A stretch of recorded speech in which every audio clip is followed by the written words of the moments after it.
가만히 들어온 사람이 이렇게 주 예수 그리스도를 부인하는 자임을 깨달으라고 우리에게 말씀해 주고 있습니다. 교회 역사 이래 이단들은 항상 우리 옆에 존재해 왔습니다.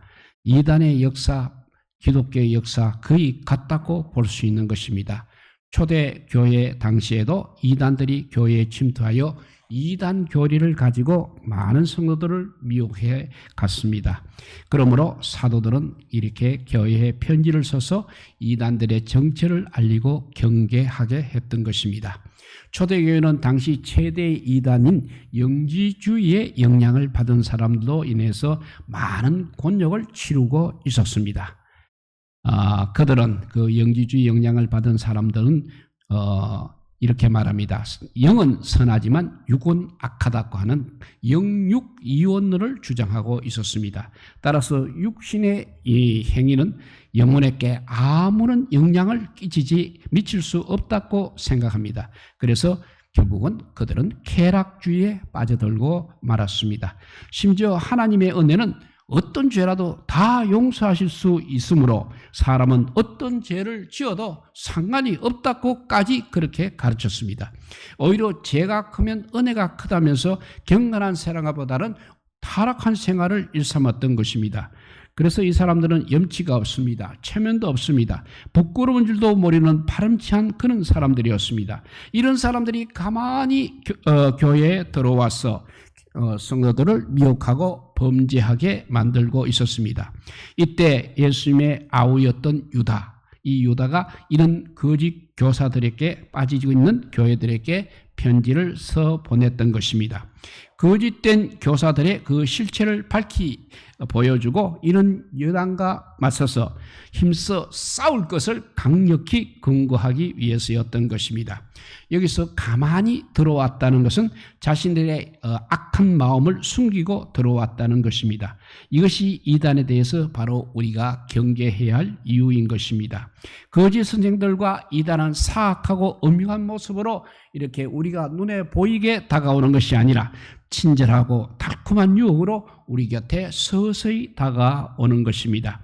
그래서 인생 경험이 적은 젊은 청년들이 이단에게 많이 속아 넘어가는 것을 볼 수 있습니다.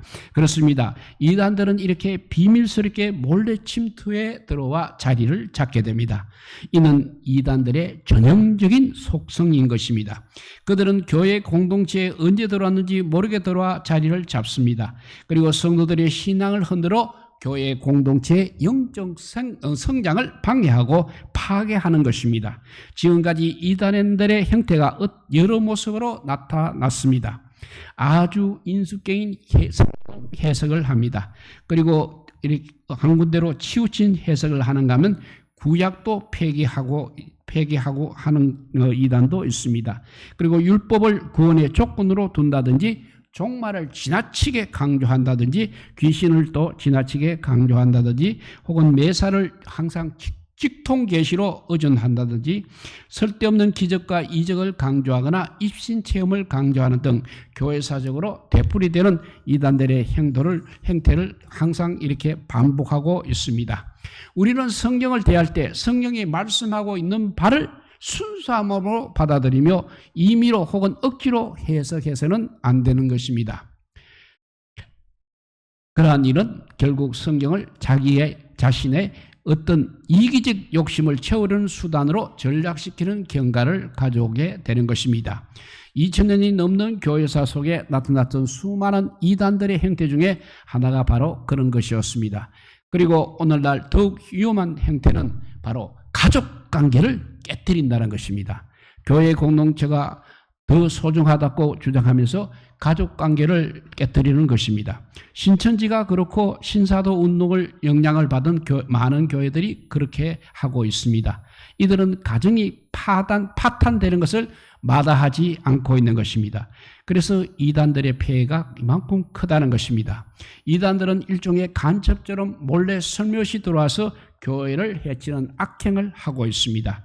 교회 안에서 이런 사람들을 발견하고 항상 경계해야 되며 더 나아가 이런 사람들을 물리칠 수 있어야 하고 해야 비로소 건강한 교회로 만들어갈 수 있다는 것입니다. 그래서 성도는 믿음의 도를 위하여 힘써 싸우라고 말씀하고 있습니다. 3절을 읽어보면 사랑하는 자들아 우리가 일반으로 받은 구원에 관하여 내가 너희에게 편지하려는 생각이 간절하던 차에 성도에게 단번에 주신 믿음의 도를 위하여 힘써 싸우라는 이 편지를 싸우라는 편지로 너희를 권하여야 할 필요가 느꼈다고 했습니다.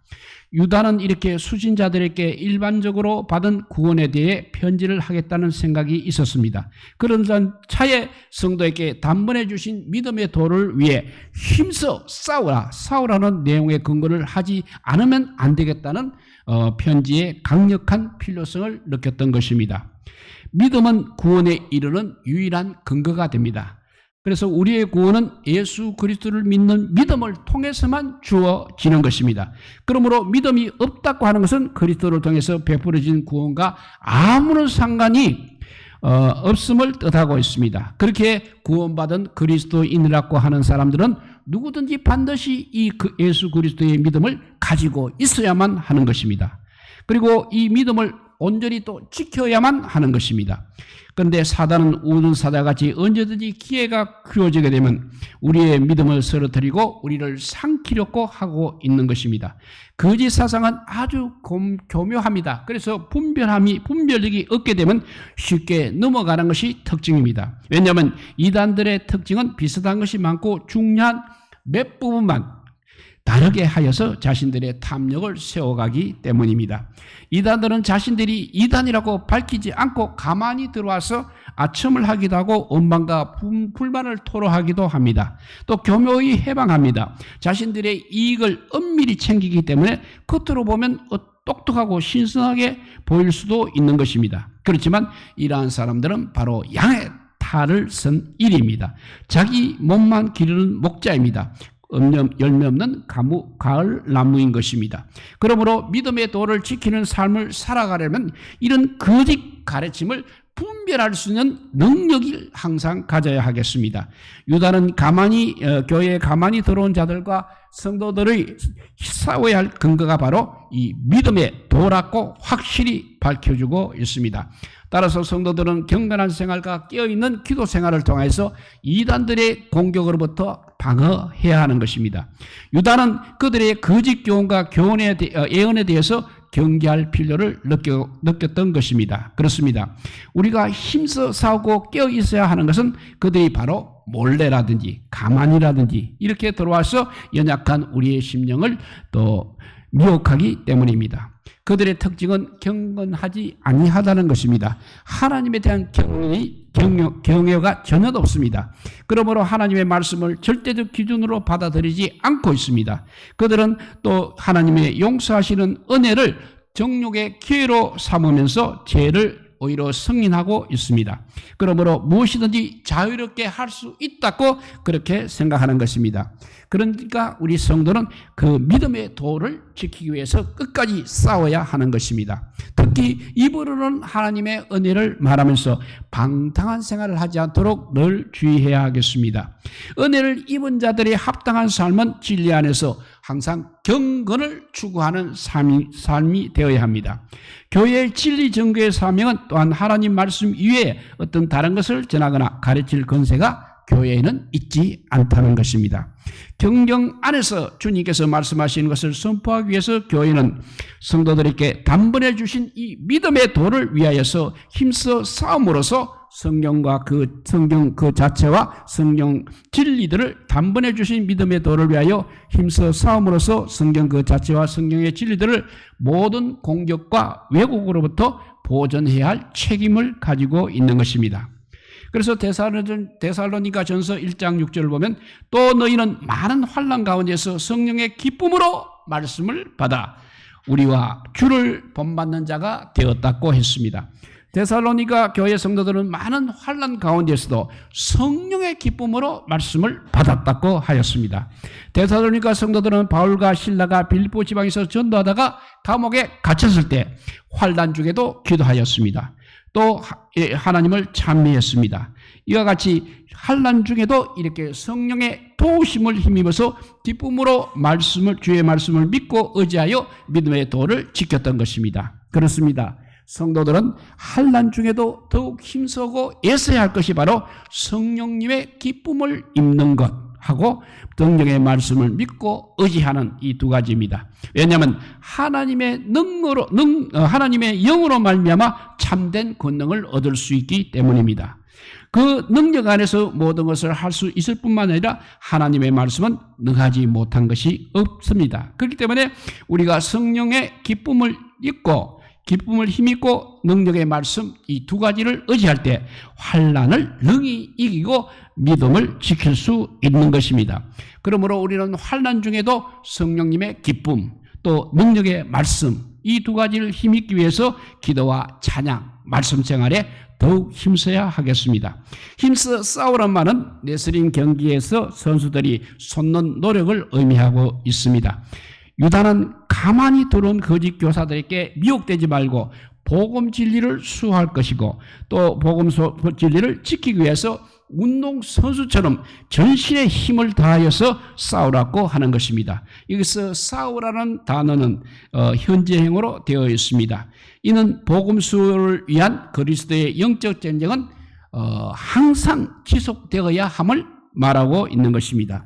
성도된 우리들은 영혼을 미혹하는 악한 거짓 교사들의 바이러스에 감염되지 않도록 마음과 영과 혼을 지켜야 합니다. 가만히 돌아온 자들을 찾아내고 분별하여 승리하려면 항상 자신에 대한 관리가 잘 되어 있어야 하는 것입니다. 하나님의 사랑으로 무장하고 예수님의 국률을 기다리면 우리 자신을 잘 관리할 수 있는 것입니다. 이렇게 믿음의 도를 위해서 힘써 싸우라고 했습니다. 성도는. 그리고 두 번째 가만히 돌아온 사람들은 보면 하나님의 은혜를 도리어 방탕한 것으로 바꾸는 자라고 했습니다. 4절에 그 말씀이 있습니다. 이는 가만히 돌아온 사람 몇이 있습니다. 그들은 애적부터 이 판결을 받기로 미리 기록된 자니 경건하지 아니하여 우리 하나님의 은혜를 도리어 방탕한 것으로 바꾸고 홀로 하나이신 주제 곧 우리 주 예수 그리스도를 부인하는 자라고 했습니다. 이렇게 하나님께서는 죄로 인해 죽을 수밖에 없었던 우리들이 예수 그리스도의 믿음으로 구원을 얻고 영생을 얻는 길을 허락하여 주셨습니다. 이것이 복음입니다. 믿음으로 구원을 얻고 영생을 얻는 것이 복음인 것입니다. 그래서 우리에게 주신 선물이요 은혜였습니다. 하나님의 은혜로 우리는 하나님의 자녀가 되었습니다. 또 하나님 나라의 백성이 되었습니다. 하나님 나라는 바로 죄사함을 받고 하나님의 자녀된 우리에게 주신 하나님의 선물인 것입니다. 이제 우리는 구원의 간격을 가지고 하나님 나라를 소유한 하나님의 자녀들답게 하나님께서 기뻐하실 뜻을 위하여 살아가야 할 책임이 있는 것입니다. 그것은 구원의 간격과 신앙의 고백이 항상 삶으로 이어져야 하는 것입니다. 그것은 우리를 향하신 또한 우리 하나님의 뜻인 것입니다. 은혜를 방탕한 것으로 바꾸어서는 절대 안 되는 것입니다. 오늘 본문 4절은 이단에 대해 말하면서 이단은 우리 하나님의 은혜를 도리어 방탕한 것으로 바꾼다고 했습니다. 그리고 두 번째는 예수 그리스도를 부인하는 자라고 말하고 있습니다. 그러므로 은혜 받은 사람은 항상 감사의 삶을 살아야 하는 것입니다. 은혜 받은 사람은 항상 행복한 삶을 살아야 하는 것입니다. 은혜 받은 사람은 자기가 마땅히 해야 할 일을 반드시 해야 하는 것입니다. 은혜 받은 사람은 주님의 크신 은혜에 보답을 해야 하는 것입니다. 또 은혜 받은 사람은 주님의 크신 은혜를 항상 기념해야 합니다. 그리고 은혜 받은 사람은 하나님의 영광을 바라보며 즐거워해야 합니다. 은혜 받은 사람은 모든 착한 일을 넘치게 해야 됩니다. 은혜 받은 사람은 연애와 영광을 찬송해야 하는 것입니다. 이럴 때 우리 하나님께서 은혜를 더하여 주시는 것입니다. 날마다 구원받은 은혜, 영생을 얻게 해주신 하나님께 최선을 다하여 받은 은혜에 반드시 보답해야 하겠습니다. 충성하고 헌신하기를 바랍니다. 그것이 바로 하나님의 은혜를 이어가는 것입니다. 그러한 성도에게 하나님께서는 은혜 위에 은혜를 더 입혀 주시는 것입니다. 특히 4절의 방탕은 성적인 타락을 의미하고 있습니다. 이단의 특징 중 하나가 바로 이 성적인 타락의 정당성을 주장하고 있다는 것입니다. 이단들은 경건하지 않습니다. 말씀을 왜곡할 뿐 아니라 신앙을 빙자해서 자신의 성욕을 채우기에 급급한 것입니다. 그러기에 요즘 이단의 교주들이 자꾸 구속되는 이유들을 보게 되면 대부분 성적인 죄 때문인 것입니다. 이단의 대부분은 거의 성적인 문제와 두 번째는 금전적인 부도덕, 이 두 가지가 있습니다. 사람들이 성적 타락을 정당화하는 것은 바로 이단의 그 가르침이 침몰했기 때문만이 아닙니다. 그러면 무엇이겠습니까? 그것을 바로 우리 사람들이 원하기 때문입니다. 쾌락이 즐겁고 탐닉이 유쾌하기 때문에 그렇다는 것입니다. 야릇한 분위기 속에서 느끼지는 긴장감과 말초신경의 자극을 사랑하기 때문에 그렇습니다. 다른 말로 하면 로마서 1장 28절에 보면 이는 마음에 하나님 두기를 싫어한다고 했습니다. 그래서 육체를 따라 잠시의 쾌락에 만족을 누리려 하기 때문입니다. 그 사람의 강한 죄의 본성을 어떤 꺼리낌이나 정죄감 없이 마구 발산할 수 있기에 사람들이 쉽게 이단을 선택하고 있다는 것입니다. 그렇습니다. 사람들의 죄악된 본성은 잠시의 쾌락에 만족함을 얻고 있습니다. 그러나 이러한 사람의 제약된 본성을 따라 하나님의 은혜를 세균거리로 바꾸는 사람들은 그에 대한 엄청난 대가를 반드시 치러야 할 것입니다. 엄청난 대가가 무엇이겠습니까? 바로 영원한 지옥 형벌인 것입니다. 이는 마음에 하나님 두기를 싫어하며 사람의 제약된 소욕을 따르는 자에게 주어지는 당연한 심판인 것입니다. 다시 말해서 그 사람들은 잠시의 쾌락을 선택함으로써 영원한 고통이 확정되는 것입니다. 때문에 하나님께서 허락하지 않는 잠시의 쾌락에 우리가 만족할 것이 못 되는 것입니다. 이것은 왜냐하면 영원한 고통을 예약하는 행위이기 때문에 그렇습니다.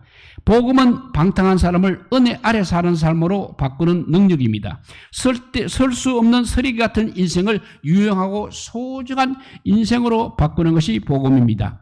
은혜의 힘이 사람을 감동시키고 구원하며 새 사람으로 서게 하는 것입니다. 그런데 이 거짓 교사들이 비밀리에 이렇게 들어오고 있습니다. 복음의 부활을 쓰레기로 바꾸고 있는 것입니다. 왜냐하면 거짓 교사들은 전혀 경건함이 없기 때문인 것입니다.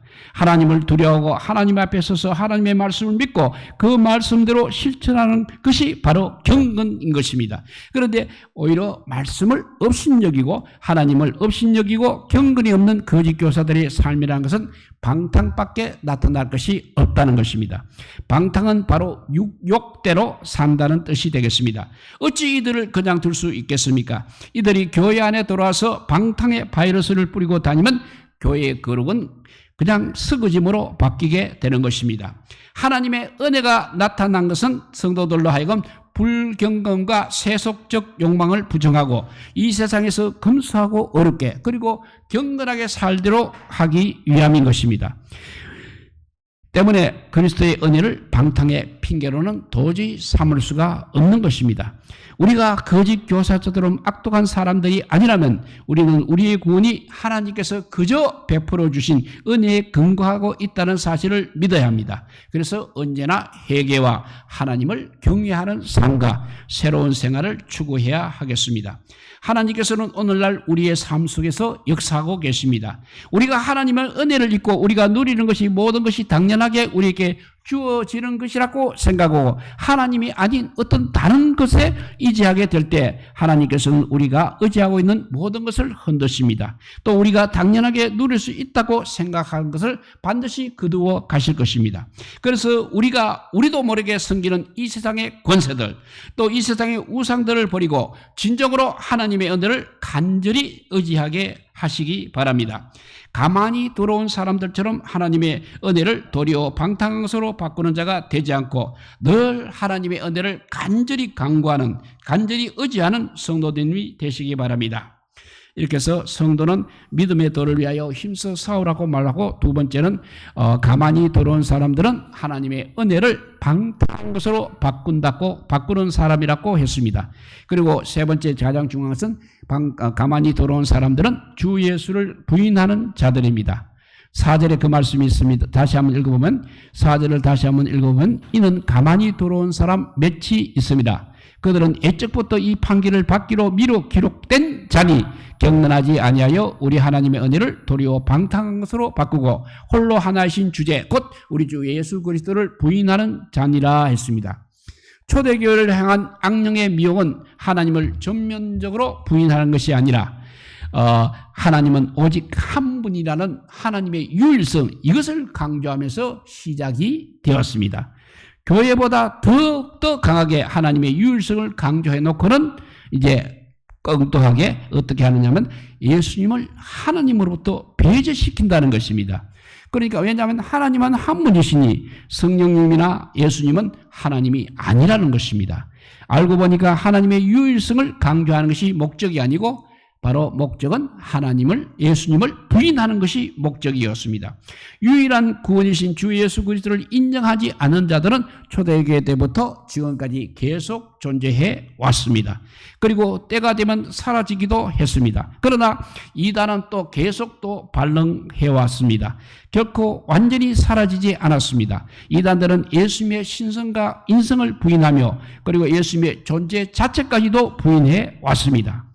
거짓 선지자들은 이렇게 예수 그리스도에 대한 바른 교리를 부인하고 있는 것입니다. 어떤 사람은 예수 그리스도의 인성을 부인합니다. 어떤 사람들은 예수 그리스도의 신성을 부인합니다. 또 어떤 사람들은 예수님의 동정녀 탄생이나 육체 부활, 재림, 십자가 구속을 부인하기도 하는 것입니다. 또 어떤 사람은 교리적으로 예수님을 시인하나 또 행위로는 부인하는 자도 있는 것입니다. 홀로 하나이신 주제를 부인한다는 것은 바로 예수 그리스도의 주권, 예수 그리스도의 유일하신 속죄까지 부인하는 것입니다. 또 성경이 유일한 하나님의 말씀인 것을 부인하기도 합니다. 또 성경 위에 직접 하나님의 말씀을 자기가 받고 직통 계시를 받고 있다고 주장하는 자도 있습니다. 그렇습니다. 말씀이신 예수님께서 이 땅에 육신의 몸을 입고 오신 것을 부인한다는 것입니다. 그리고 예수님만이 우리의 구세자가 되심도 부인하고 있습니다. 다시 또 말하면 주님을 부인하고 그런 사람들은 우상을 섬기는 자들을 말하고 있는 것입니다. 베드로후서 2장 1절 말씀입니다. 그러나 백성 가운데 또한 거짓 선지자들이 일어났으나니 이와 같이 너희 중에도 거짓 선생들이 있으리라. 그들은 멸망하게 될 이단을 가만히 끌어들여 자기들을 사신 주를 부인하고 임박한 멸망을 스스로 취하는 자라고 했습니다. 이단이라는 것은 이렇게 구원받을 수 없는 거짓 교서를 가리킵니다. 그런 거짓 교서를 진봉하는 집단을 가리킵니다. 이단은 특정 지도자의 잘못된 가르침을 중심으로 형성된 종교 집단입니다. 이단은 바로 예수 그리스도를 부인하는 자들입니다. 교회를 분열시키는 자들입니다. 그래서 교회의 암세포와 같은 존재인 것입니다. 사실 세상이 어려워질수록 거짓 교훈을 말하는 자들이 더 많이 생겨나고 있습니다. 그들은 하나같이 유일한 진리가 되시는 예수 그리스도를 부인하는 자들입니다. 이처럼 가만히 들어온 이단들은 예수님에 대해서 부정하는 자들인 것입니다. 예수님의 주권과 예수님의 주님 되심을 부정합니다. 예수 그리스도의 십자가의 죽으심과 부활을 부정합니다. 믿음으로 구원을 얻는 복음의 진리를 부정하는 것입니다. 하나님께서 태초부터 주 예수님에 대해서 약속한 것을 부정하고 있습니다. 예수님의 메시아 되심을 부정하는 자들이 바로 이단이라는 것입니다. 하나님의 말씀을 거역하고 자신의 자연적인 본성에 따라 살아가는 사람은 결코 하나님의 심판 피할 수 없을 것입니다. 주 예수 그리스도를 부인하고 하나님의 언약의 말씀을 무시하는 자들은 반드시 하나님의 버림을 받게 되어 있습니다. 성도가 예수 그리스도의 십자가 아래 자신의 모든 삶을 의탁할 때 결코 하나님의 심판을 받지 아니하는 것입니다. 하나님 나라의 백성된 성도는 이 세상을 살아가는 동안 세상이 주는 그 어떠한 것에도 안전히 거할 수 없음을 알아야 하는 것입니다. 예수 그리스도 복음의 뿌리를 받고 살아가는 자만이 어떤 고난과 유혹도 이겨내고 하나님의 언약의 말씀을 실천할 수 있는 것입니다. 자신의 능력이 아닌 성령님의 능력으로 살아감으로써 진노가 아닌 은혜를 충분히 받는 성도가 되어야 하는 것입니다. 어떤 사람이 육신의 생명, 이 세상의 삶을 아까워해서 하나님과 주 예수 그리스도를 부인하고 그를 믿고 따르기를 포기한다면 그는 바로 영생을 잃어버리게 되는 것입니다. 예배 생활을 성실히 하면 자연히 신앙이 성장합니다. 매일 힘과 능력을 공급받게 됩니다. 그렇지만 이와 반대로 하나님을 떠나 예배 생활에 성실하지 못하게 되면 육체가 강성해지고 혈기 욕심이 일어나서 죄를 짓게 되는 것입니다. 그러면 영역이 약해져서 예수 그리스도를 부인하고 신앙에 파손되고 마는 것입니다. 성도된 우리는 영을 다 믿으면 안 됩니다. 우리는 반드시 영을 분별할 줄 알아야 합니다. 왜냐하면 너무나 많은 사람들이 거짓에 속해 있기 때문에 그렇습니다. 그러면 하나님께 속한 영은 어떤 영입니까? 예수 그리스도를 시인하는 사람의 영이 하나님께 속한 영입니다. 예수님을 시인하지 않으면 하나님께 속한 영이 아니라는 말씀입니다. 예수 그리스도를 부인하는 자는 반드시 적그리스도에 속한 자들입니다. 그래서 요한 1서 5장 1절에 보면 예수는 그리스도이심을 믿는 자마다 하나님께로부터 난 자니 또한 낳으신 이를 사랑하는 자마다 그에게서 난 자를 사랑하느니라 했습니다. 하나님께서 낳다는 말은 바로 거듭났다는 말씀입니다. 누가 거듭난 말씀이고 누가 하나님의 자녀입니까? 예수님께서 그리스도이심을 믿는 자들이 거듭난 자들이요 하나님의 자녀인 것입니다. 그런데 불행하게도 유대교인은 아직 그런 것을 인정하지 않기 때문에 구원이 없는 것입니다. 그것은 이미 오신 예수 그리스도를 부인하기 때문에 그렇습니다. 오늘날도 이단들은 교회에 가만히 돌아서 교회를 어지럽히고 성도들을 미혹하여 영적으로 혼란에 빠뜨리고 궁극적으로 교회를 파괴시키는 무리들인 것입니다. 이단으로부터 우리는 항상 힘써 싸울 준비가 되어 있어야 합니다. 그래야 우리가 쉽게 이단에 유혹되지 않고 주님을 믿을 수 있고 하나님의 백성으로서 거듭날 수 있을 것입니다. 우리 모두 이단의 주변에 이단이 없나 살펴보시고 항상 싸울 준비가 되어 있기를 주님의 이름으로 축복드립니다. 기도하겠습니다. 사랑의 하나님 감사합니다.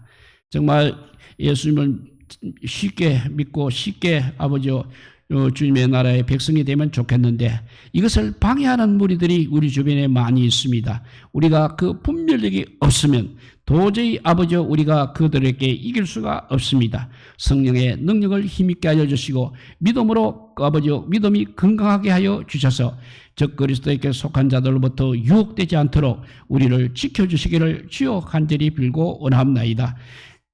그 분별력은 반드시 예수 그리스도를 부인하는 자냐 아니냐를 항상 따져야 되겠습니다. 그렇지 않고 얼버무리하다 보면 그들에게 휩쓸려 가기가 쉽다고 했습니다. 우리 모두 예수 그리스도를 아버지 주님의 구주심을 깨닫게 하여 주시고 그 예수